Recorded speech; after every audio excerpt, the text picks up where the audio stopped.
Hola, ¿cómo están? Bienvenidos a un episodio más de Nutrinetas. Nos da mucho gusto que estén con nosotros. ¿Cómo está Sabi, Mariana, Edna, Claudia? ¿Cómo están? Hola, ¿cómo están? Muy bien, ¿y Hola, Qué ustedes? gusto ¿cómo saludarlas. están? Pues hoy vamos a hablar de un tema muy interesante y con motivo del Día Mundial de la Alimentación, decidimos que era pertinente hablar de la alimentación, la que tenemos más olvidada, que es la del paciente en los hospitales, ¿no? ¿Qué onda con las dietas hospitalarias, oigan? Hay mucho que hacer, muchas áreas de oportunidad en este tema de dietas hospitalarias, muchas controversias, muchas prácticas ya caducas, viejas, ¿no? De mucho mito y miedo a alimentar incluso, cuando eso es lo que nos va a reducir o a salvar muchas complicaciones de la enfermedad, de la propia enfermedad o de un procedimiento quirúrgico, ¿no? Y lo que nos va a prevenir también una desnutrición, siendo esta tan prevalente en pacientes hospitalizados, ¿no? O sea, muchas veces se habla de que se aumenta, más bien no muchas veces, eso pasa, se aumenta la desnutrición en el momento de entrar al hospital. Eso está altamente comprobado, ¿no? Entonces, ¿qué es lo que está pasando? ¿Qué ubican, no? Yo creo que lo que podemos ver es que muchas veces el mismo trabajo multidisciplinario no hay una adecuada comunicación sobre quién es ese profesional encargado de recibir al paciente, pero para evaluar su estado nutricional.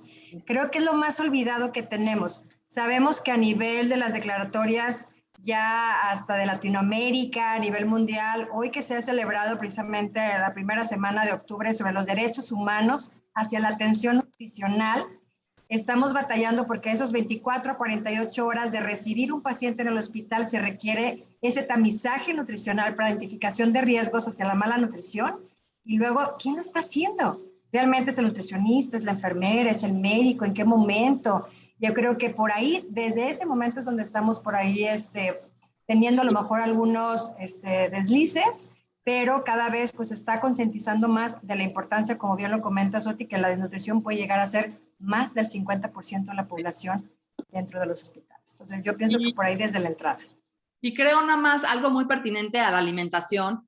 Tenemos estos diferentes niveles en la alimentación biológico, social, económico.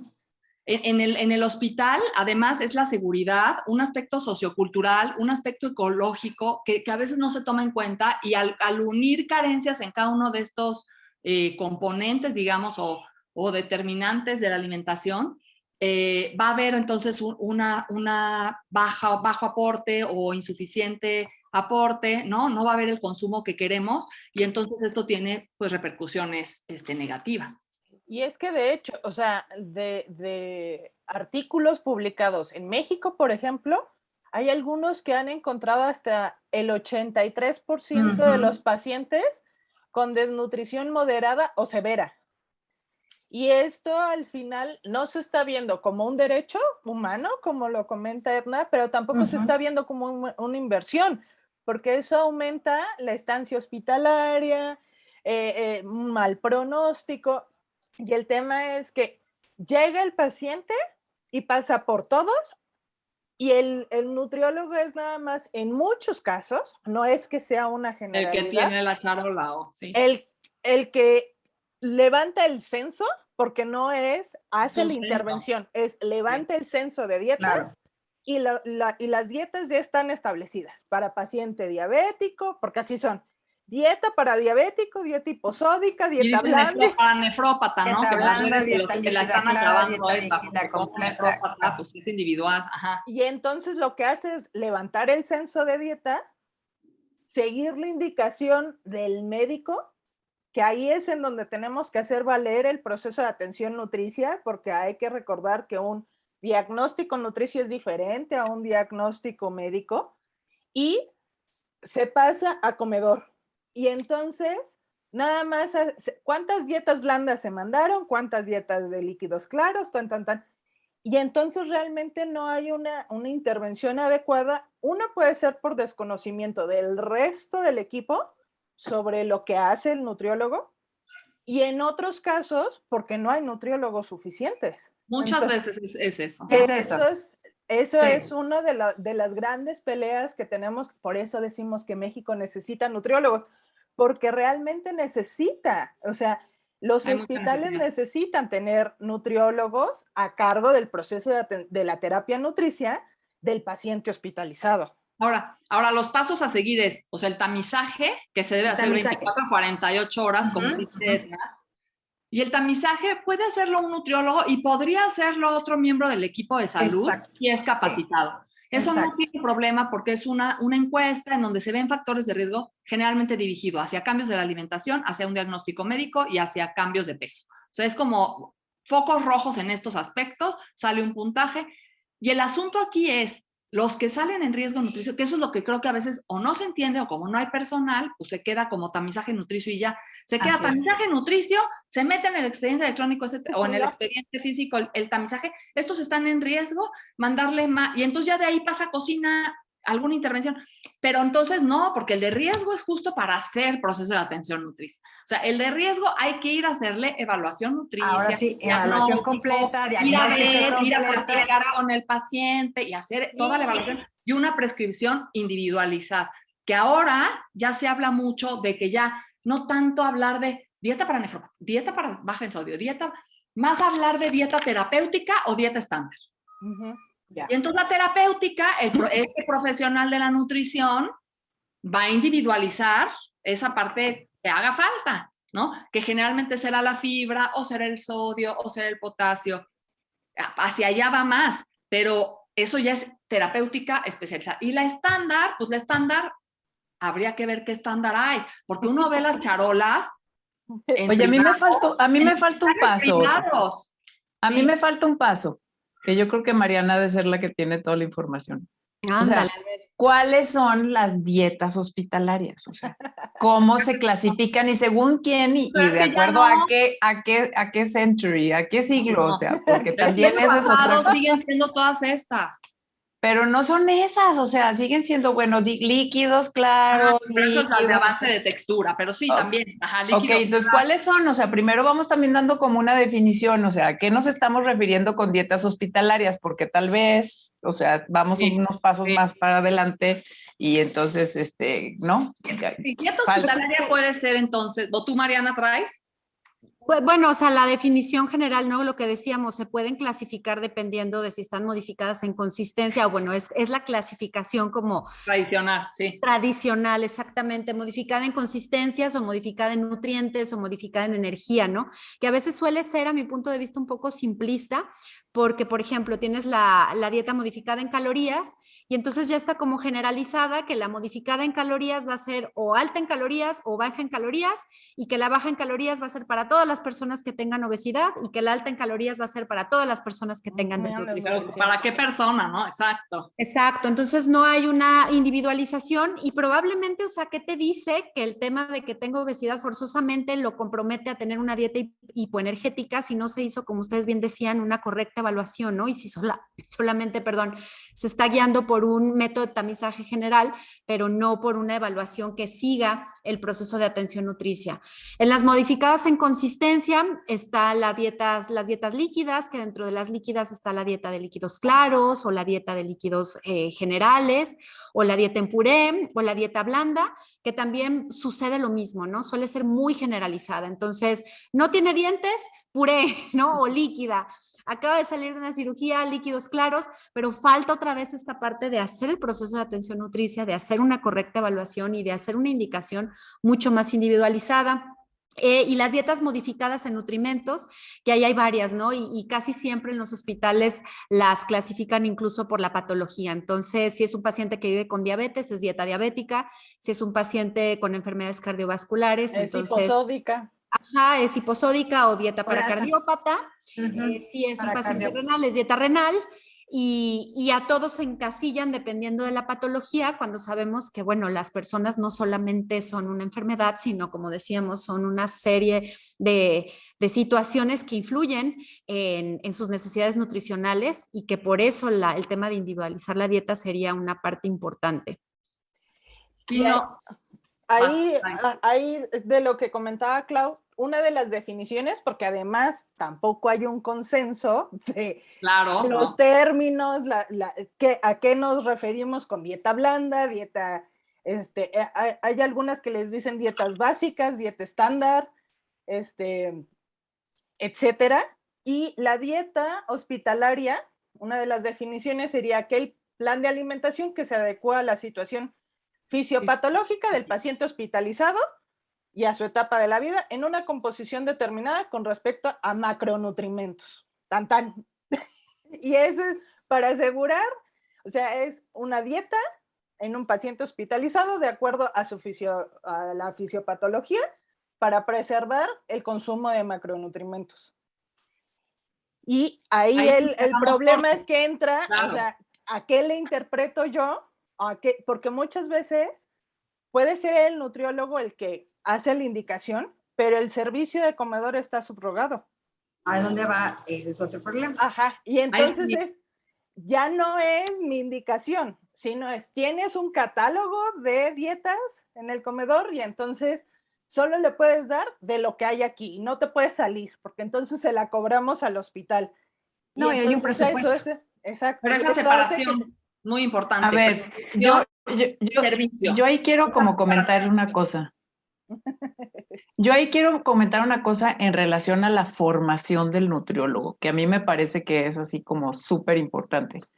En algún momento de mi vida, cuando andaba haciendo modificaciones curriculares, o sea, estábamos como tratando de ver de qué manera debieras de hacer como ya las prácticas profesionales de los nutriólogos. Entonces siempre es esta onda, ¿verdad? De que vamos dividiendo a los clínicos por acá y los servicios de alimentos por allá y ¿no? Los poblacionales por allá y etcétera, ¿no? Pero si se dan cuenta, o sea, precisamente por este tipo de situaciones, por ejemplo en hospitales, de alguna manera las rotaciones o las prácticas en el área clínica debieran de ir de la mano de los servicios de alimentos. Y realmente yo pienso que, o sea, aunque digan está subrogado y todo lo que, pero si no hay o sea, porque no es, yo me voy a dedicar nada más acá a los servicios de alimentos y no voy a tener nada que ver con el proceso de atención nutricia y el hospital, o sea, porque no va así, o sea, si no hay esa comunicación o si no hay esa formación de la mano, o sea, no vas a poder hacer ni uno ni el otro. Pues. Pero ¿sabes qué? Viene también desde el sistema, o sea, a mí me pueden formar experta en servicio de alimentos y puedo ir ahí y que nadie me haga caso porque hay mucha resistencia, porque ese jefe, hay burocracia, o sea, y no lograr nada, ¿eh? Uh-huh. Aunque tenga todas las competencias de servicio de alimentos. O yo puedo ser súper clínica, eso sí. Y como pasa muchas veces, te contratan y te ponen en el servicio de alimentos del hospital, porque eso es la mayoría del nutriólogo clínico en muchas partes de este país y de otros, seguramente. Te ponen relegada en la cocina y ¿qué puedes hacer de clínico ahí? Nada. No, y ni siquiera apenas ni pues, tienes que sacar la alimentación de todos. Ajá, y tienes que hacer más bien servicio de alimentos. Entonces, pero sí pero el servicio de alimentos lo maneja otra persona. Lo importante aquí es la comunicación entre dos servicios que deben de estar interrelacionados y no están interrelacionados. Así es, totalmente. La verdad es que se ha dicho como que las dietas hospitalarias van a depender no solo de la prescripción, que es lo que el médico cree, o que a veces nosotros también nos casamos con que ya está prescrito.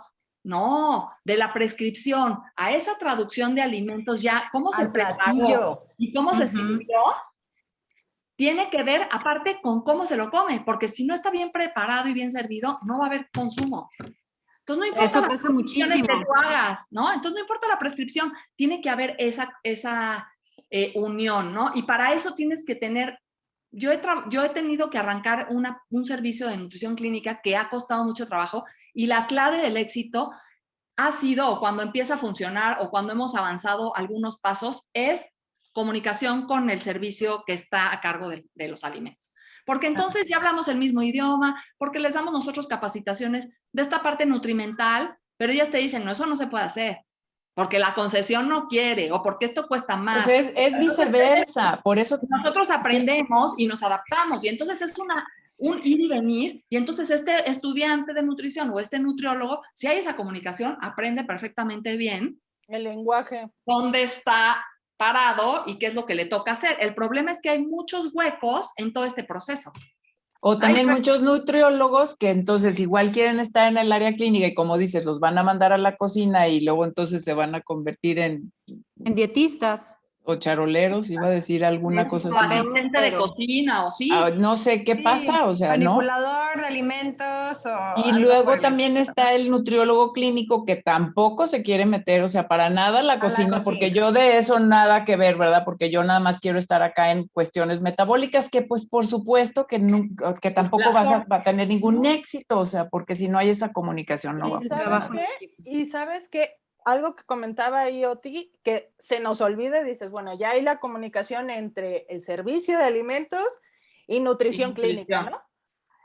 Y cómo se lo presentas al paciente. Y ahí Edna, por ejemplo, trae toda la experiencia de gastronomía hospitalaria y de gastronomía Exacto. clínica, que es un área, o sea, técnicas culinarias en nutrición son escasas y No, y en en el hospital hospital son nulas. No, en el tienes hospital. De que hecho, es lo que iba a lograr que todos mencionar. los de alimentos lo hagan. Dentro de los indicadores de desnutrición intrahospitalaria está que se reduce el consumo de alimentos simplemente por las causas de que es un sabor poco agradable, las dietas, Gelatina verde. las temperaturas. Gelatina verde. El paciente no va a aceptar una dieta o las restricciones prescritas tampoco. Tiene incluso ya el mismo proceso inflamatorio, la enfermedad, los medicamentos, anorexia. Hay anorexia. Y tú traes una prescripción no adecuada, o sea, ¿cómo no queremos sumar todos los factores de riesgo para que se presenten todas estas prevalencias que ahorita hemos estado comentando? Y sobre todo, y de falta de costumbre, se tiene también una cantidad específica de lo que se tiene que comprar, y así nada más está muy reducida también la cantidad de alimentos y todos los van a rellenar o con pan o con atoles o con este tipo de mismos alimentos rellenadores energéticos que no van a estar realmente llevando la variedad que queremos. Pero otra cosa con las que también los llenan, que es, o sea, que una de las razones también por las cuales las dietas hospitalarias tienden tan mala fama, y eso viene muchísimo, por ejemplo, de los hospitales gringos, pues, es este tema de la asepsia. Entonces, todo tiene que ser, no, o sea, obviamente, porque pues también es un hospital, ¿sale? Entonces, todo tiene que ser como preempaquetado, Todo es empacado. En Estados Unidos es una y todo es tendencia. envuelto en plástico Muchísimo y cubierto. Y entonces es muchísimo ultraprocesado también el que te dan. Entonces, esa también es la lista de los alimentos que de alguna forma estamos como acostumbrados a recibir. Ahora, yo me imagino lo que ha de haber pasado ahorita por ejemplo, COVID. con la pandemia. Y digo, yo, bueno, yo no me ha tocado, Caos, ¿no? toco madera, o sea, de dietas hospitalarias, pero debe de ser un caos ahorita las Y cocinas. está peor. Generalmente es un caos, o sea, ahorita Sí. peor. No, porque ahorita ahí no podías entrar, muchos servicios no Exacto. puedes entrar ni hacer el tamizaje directo. Lo Nada, tienes que hacer nada. medio adaptado con el Que de expediente hecho, electrónico, ver medio qué diagnósticos, medio qué peso hay reportado, pero tú no puedes entrar. Entonces, está medio mal hecho el tamizaje, medio mal hecho el pan, el proceso de atención nutricia, medio haces una prescripción, no puedes monitorear qué come, o sea, está muy Y difícil. luego Que la de cocina, ¿qué te está exacto. trayendo? Y la O cocina sea, está como, llegando. como en los aviones, que ya mejor de plano, pues no te dan de comer, que ¿verdad? de Porque hecho, justo eso fue una de las experiencias reportadas. El nutriólogo en muchos hospitales no se les dio el equipo de protección. Entonces, Aparte, no solamente podían entrar a las zonas. Y entonces No, no era, como entraban. decía Oti, teléfono descompuesto porque Sí, era lo que así lo reportaban en hacemos. el expediente. Sí. Y el servicio de enfermería tiene unas funciones y medicina tiene otras y trabajo social y fisioterapia tiene otras. Nadie va a hacer el trabajo del nutriólogo. Y tú le quieres decir, ay, pero nada más, fíjate, por favor, ¿me puedes reportar estos 3 pacientes? ¿Cuánto se comió de la charola? O sea, Y luego, te ven o sea, con esta cara. pero eso y es un quieren problema de reportarte nada. profesionalización pero también, esa fíjense. fue una, ¿no? O sea, el que no pudiera tener el Entrar. contacto o el contacto y el equipo, el nutriólogo para atender al paciente. Y luego, mucha de la desnutrición que se vino fue porque mandaban enterales y parenterales y nadie la supervisaba. Y Porque no entonces, hay este policía que yo les llamo a los nutriólogos clínicos, el policía que busca dónde está el problema nutricio, claro. ahí van de regreso las charolas, sí, y la nutrición enteral sin suministrar. porque al final dices, el servicio de enfermería se convierte en el caos, bueno, se convierte en el que controla el caos. Eso era una función del nutriólogo, que no va a estar atendiendo enfermería. Entonces eso también contribuyó a, hay pocos nutriólogos, no hay esa capacitación en algunos La profesionalización. casos, que inclusive también con este tema de COVID, no es lo mismo terapia nutricia en terapia intensiva que en piso. Totalmente diferente. Y cuidados ahora intensivos, con COVID, cuidados intermedios, y ahora con ambulatorio. COVID estuvieron también atendiendo paciente en terapia intensiva, y un nutriólogo clínico que esté en piso no necesariamente sabe terapia intensiva. Entonces, son estas cosas que en nutrición hospitalaria tenemos como muchas deficiencias, en parte generadas porque no nos hemos empoderado. A ver, aquí el que sabe de nutrición en el hospital es el nutriólogo y nadie más. Y profesionalizarse, como decía Clau. Exacto. Es que ese es el problema. Mucho trabajo, pero es que mucho actualización. hay esto de, bueno, es que yo mi dieta y no me fijo qué pasa después. No, en el hospital no puedes nada más, yo recomiendo una dieta y ya no me fijo qué pasa después. No, yo tengo que ir a ver qué va a mandar en la cocina e intercambiar ahí los alimentos. Y yo ver qué alimentos se van a ir. Oye, métele tal. Y si tú no puedes meter mano, tienes que ir a convencer a quien hace las charolas, a convencer, ese es el rol. Oye, necesito que le cambies a defender la salud del paciente. A ver, pero la creatividad para tener esa comunicación y esa capacidad de convencimiento, motivación, de vamos a hacer esto juntos en equipo, ¿no? Eso, pero tú estás hablando de un hospital público. Te falta discutir un hospital privado. El privado olvídenlo. Los dejan ahí ya. No, eso. Porque el nutriólogo en privado, mi experiencia es pollo o carne. La verdad, muchos privados. No, pues, ¿qué quieres de comer en restaurantes? Privados. Para mí sí me gustaría comentar. Primero es cómo estamos identificando el factor de riesgo. Luego es la evaluación, estamos de acuerdo, la intervención. Pero parte de este proceso es vigilar la respuesta al tratamiento. Monitoreo, claro. O sea, nada más, aquí está el platillo. O sea, realmente la intervención fue la adecuada, cómo está el paciente evolucionando. ¿Se lo comió está teniendo primero? Incluso depresión, el paciente, anorexia, ¿qué está pasando con el gusto y el olfato? ¿Qué está pasando realmente con todos estos cambios que podemos estar identificando? Y no solamente, aquí está la prescripción y vamos a ver qué tanto se comió, pero cuál es realmente la intervención que se está dando. Sí, que de hecho aquí hablando del proceso de atención nutricional y del área de intervención, creo que también se ha malinterpretado, ¿no? Que el nutriólogo clínico entonces es como la parte prescriptiva nada más, pero el proceso de atención nutricia, que no se nos olvide que tiene otro tipo de intervenciones que pueden enriquecer muchísimo y que deberían también llevarse a cabo en el hospital, ¿no? Como es la parte de educación y de consejería. Mucho de esto yo lo pienso, por ejemplo, en los pacientes a la alta también, ¿no? ¿Con qué se va el paciente? Pues con un sistema de equivalentes, con una lista de recomendaciones, cuando se pudiera, y ya, exactamente, ¿no? Y volvemos a reducir la intervención nutricional a algo prescriptivo, a una lista de recomendaciones, que eso no garantiza realmente ni la mejora del estado nutricional, ni nos garantiza pues qué va a pasar a la alta o el pronóstico cuando el paciente salga, ¿no? Del hospital. Entonces creo yo que involucrar otro tipo de intervenciones y que el profesional de la nutrición que trabaja en hospitales también se involucre en temas de educación y consejería nutricia sería un punto importante. Ahora imagínense hasta los utensilios que a veces están en escasez. El utensilio específico, como decimos, hasta puede tener un paciente una incapacidad para beber en taza, puede tener una necesidad de utensilios especiales. ¿Cómo estamos midiendo el consumo de líquidos comparado al gasto? O sea, una cosa son los alimentos y otra cosa también son las bebidas que se tienen que contabilizar. Y ahí son las partes de que además los factores psicológicos y sociales están implicados en todos estos elementos de dietas hospitalarias, trastornos emocionales, ahorita que mencionaban el nivel motivacional o incluso el autocuidado cuando se van a dar de alta a los pacientes, pero nos falta mucho todavía más estar involucrados a que no solamente, bueno, va a llevar cuál tipo de dieta, como lo hemos dicho desde el principio, están todas las evaluaciones y yo me iría también a la parte de la gastronomía adaptada a todo lo que podríamos aplicar a nivel hospitalario.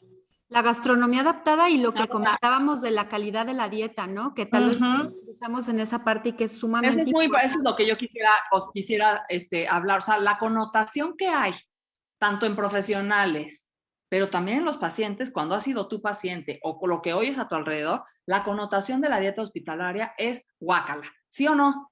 Ah, no, sí. O sándwich y O sea, gelatina. es lo peor que me pueden hacer. Entonces yo digo, Gelatina bueno, verde. ¿qué áreas de oportunidad? Gelatina ¿Qué áreas verde. ¿Qué áreas de oportunidad hay? Nosotros hemos hablado mucho en este programa sobre calidad de dieta, muchísimo. Y hemos hablado mucho en muchas enfermedades y en muchas situaciones que los nutrimentos no son lo más importante, sino los alimentos, ¿no? No es hablar de carbohidratos y proteínas, sino qué carbohidratos, qué proteínas, qué alimentos te están dando. Y no es poco común encontrar ultraprocesados, como dice Claudia, muchos ultraprocesados.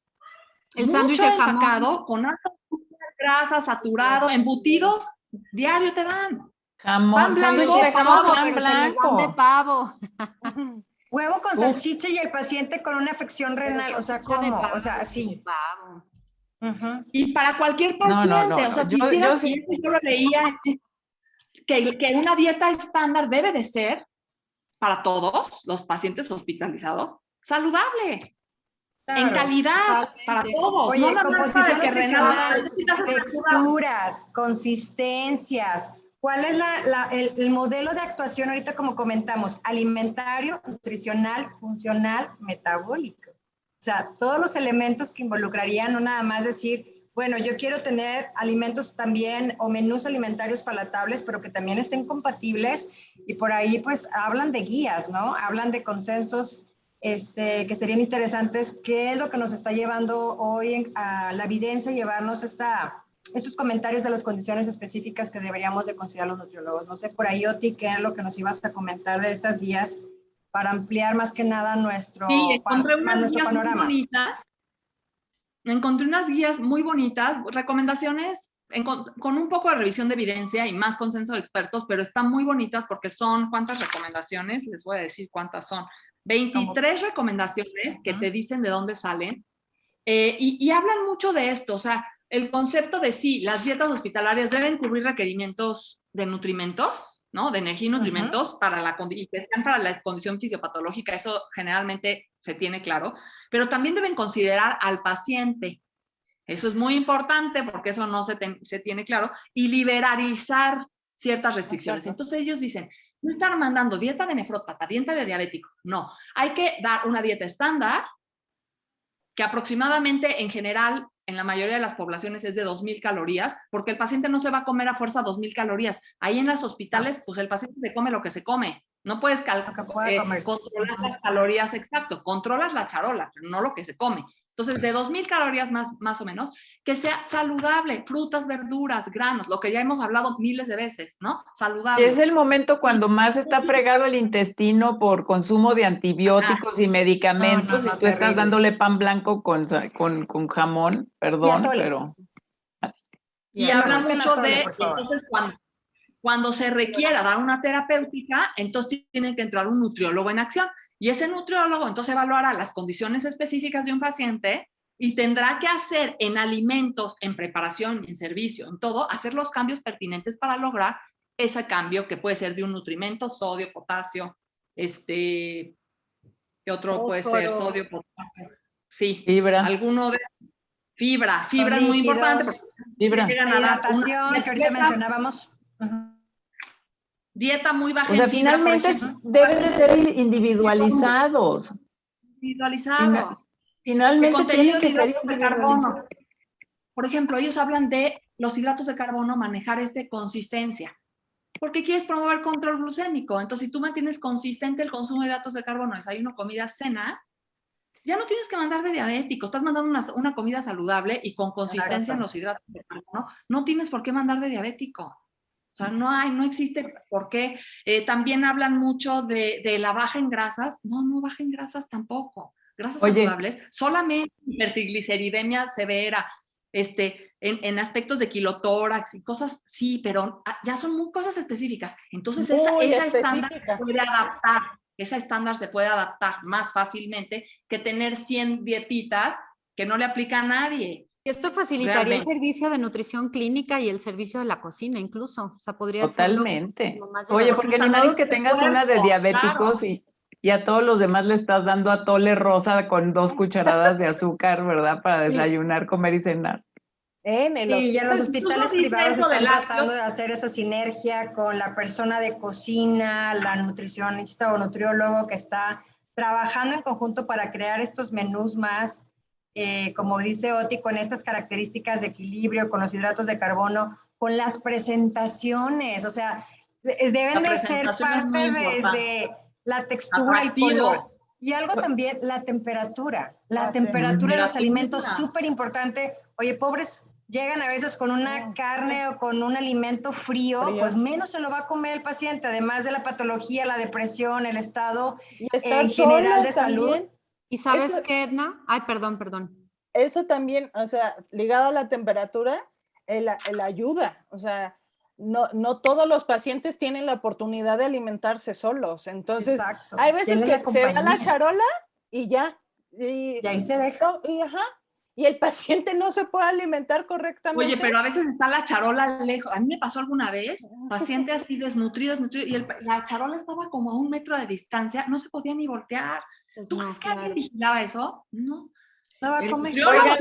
Ahí, con estas áreas de oportunidad que están diciendo, pienso también en cómo podría evitarse el desperdicio de alimentos a nivel hospitalario. Aparte, Por eso dices, la merma. Cuidaran esas cosas, el desperdicio. Y yo estoy pensando en cómo le vamos a hacer como para formar a los nutriólogos en las clases de dietética de una manera también diferente, porque yo sigo viendo, porque yo sigo viendo que las clases de dietética siguen siendo la misma dieta, modificadas en consistencia del Pues hay que siglo sacar pasado. las guías del 2021 de Otis. Sí, o sea, porque finalmente, ¿qué pasa ahí? Actualizar.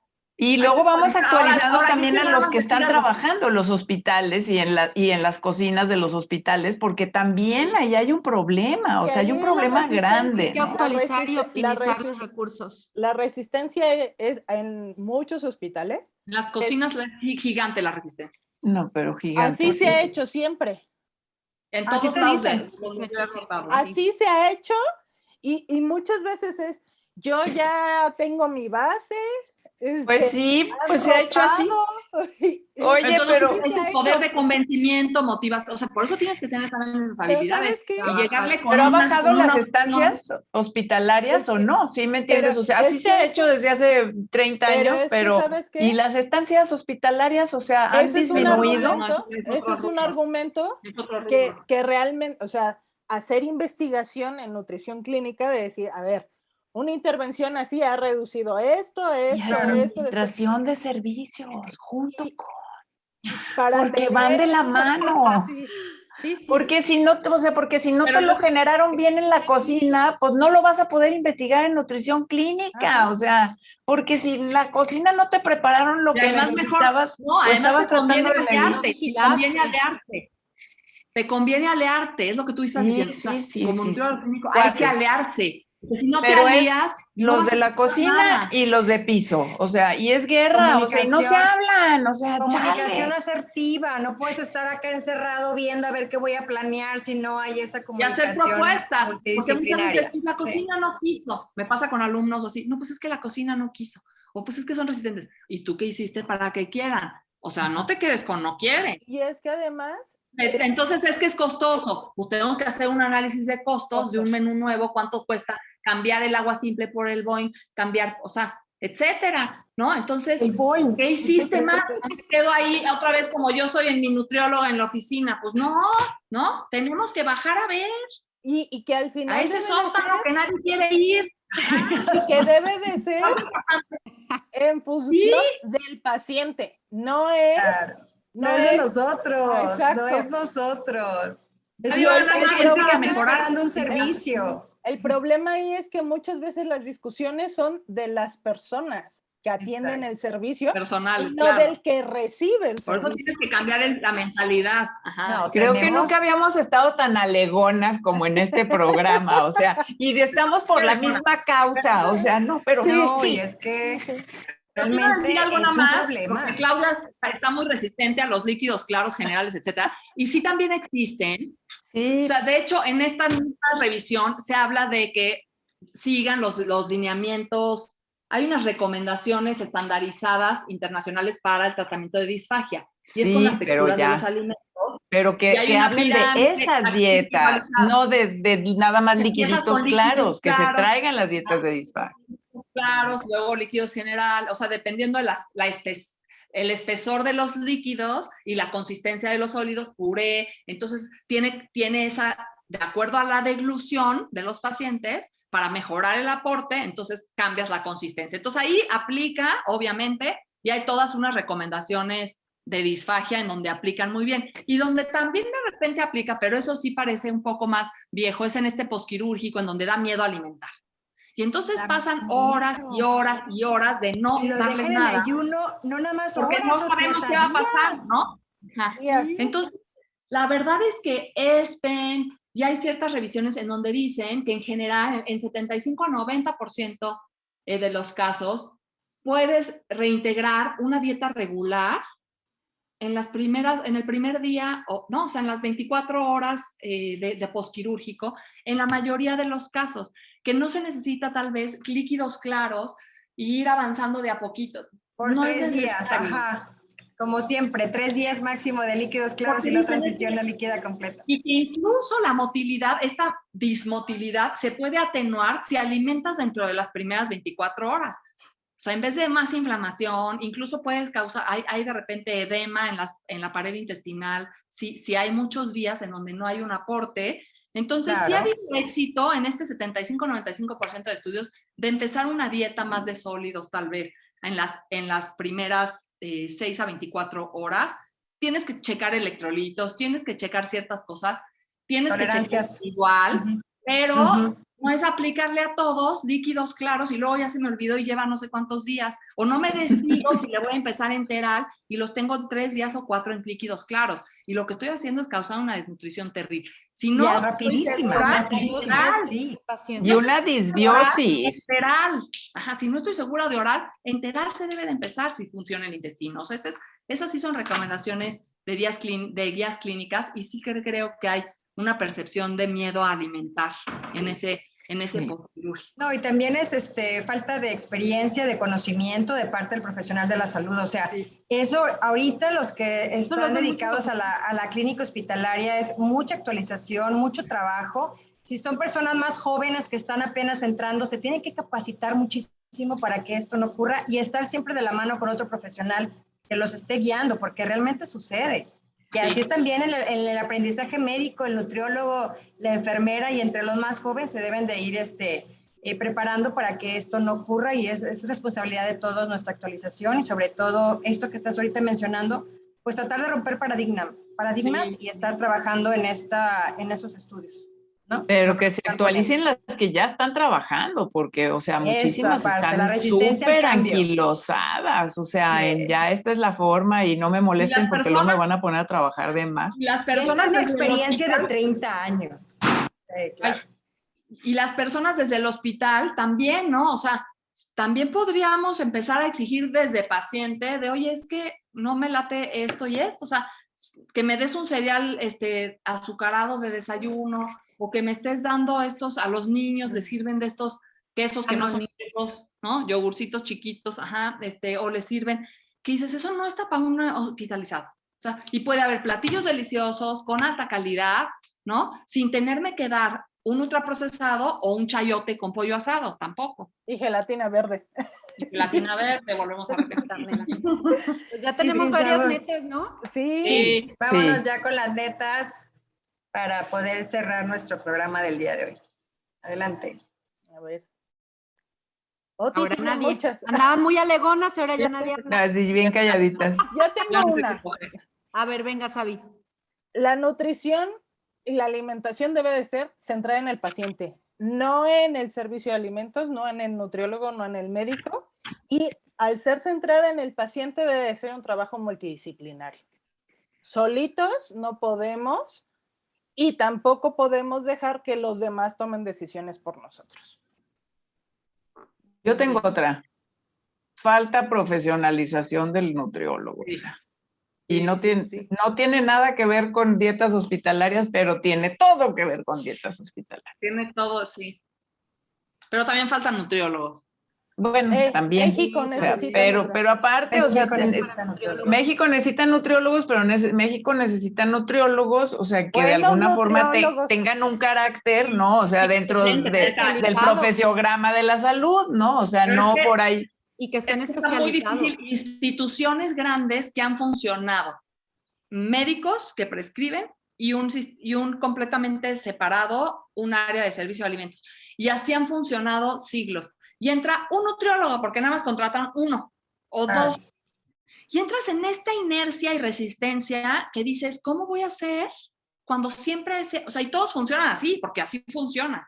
Entonces sí es difícil, ¿no? O sea, tienes que tener ese carácter, esa motivación, muchas cosas que no nada más es conocimiento, sino habilidades de eso, de manejo de personas. La competencia. El personal. Sí, habilidades, blandas. competencias y actitudes. Sí. Yo les quiero decir que mis respetos para todos los nutriólogos que trabajan hoy en día en los hospitales atendiendo todos este tipo de factores.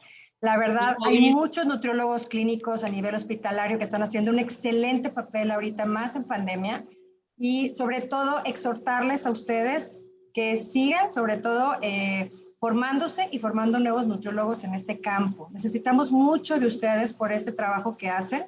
Y ahí estamos, echándonos porras, para que ahorita que hemos mencionado esto, esta profesionalización es que vaya abriendo camino.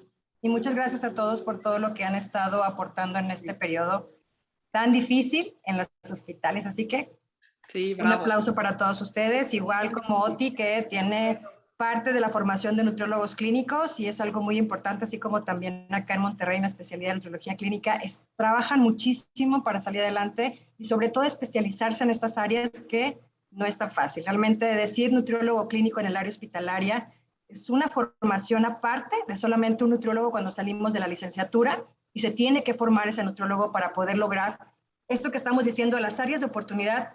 Es nuestra responsabilidad seguirnos formando. Ese sería mi meta. Sí, y dentro de esa formación, pues no volvernos prescriptivos ni dentro del hospital ni fuera del hospital, no solo prescriptivos en cuanto a temas de dieta, sino incluir otras intervenciones nutricionales, ¿no? Darle valor al proceso de atención nutricio desde la evaluación, el diagnóstico y la intervención y el monitoreo, incluyendo también otras estrategias como la educación y la consejería. Sí, muy bien. ¿Y la tuya? Yo quisiera decir que cambiemos la perspectiva de lo que es dieta estándar en el hospital, ¿no? Que no sea nada más de cuántas calorías tiene la dieta estándar o normal sí, estándar o normal o regular. Esos son como los nombres, ¿no? Regular, estándar, de donde parten todas las otras y lo que es de fijo que le llega al paciente. Esa dieta estándar, esa se tiene que revisar. Así como se está cambiando la evidencia científica de que es una alimentación saludable para un individuo con enfermedades crónicas o para obesidad, diabetes, para promover la salud, etcétera. En el hospital igual. En donde más quieres promover salud es en el hospital. Entonces, esa dieta estándar debe ser de una alta calidad en términos de alimentos, no nada más de energía y nutrimentos, ¿no? Excelente. Así es. Bien. Y bueno, pues la semana que entra, bueno, este mes estamos en octubre, ¿no? Y entonces estamos en el mes del cáncer, entonces, y bueno, en esta semana, la semana que entra es el día del cáncer de mama, etcétera. Entonces, realmente vamos tomando en cuenta octubre y la semana que entra vamos a hablar sobre alimentación y cáncer aquí con las nutrinetas. Mucho que y discutir. Es que nos vemos aquí la semana que entra también. No se olviden de suscribirse, de compartir este video. Campanita. Y escríbanos qué opinan de sobre todo estos temas que estamos discutiendo, sus experiencias. Sus experiencias en esto del área hospitalaria. Muchas gracias. Yo creo que este video está para pasarlo también o sea, no solamente a los nutriólogos, sino también a varias personas que trabajan tomadoras en el área de médica. decisiones. Eso así es, varios tomadores. Ya estoy pensando a dónde lo voy a mandar. ¿Cuáles son mis targets, no? Ya, tengo una lista. Eso, bueno, me dio gusto verlos a todos. Igualmente. Gracias. Nos vemos la próxima próxima semana. Bye, bye.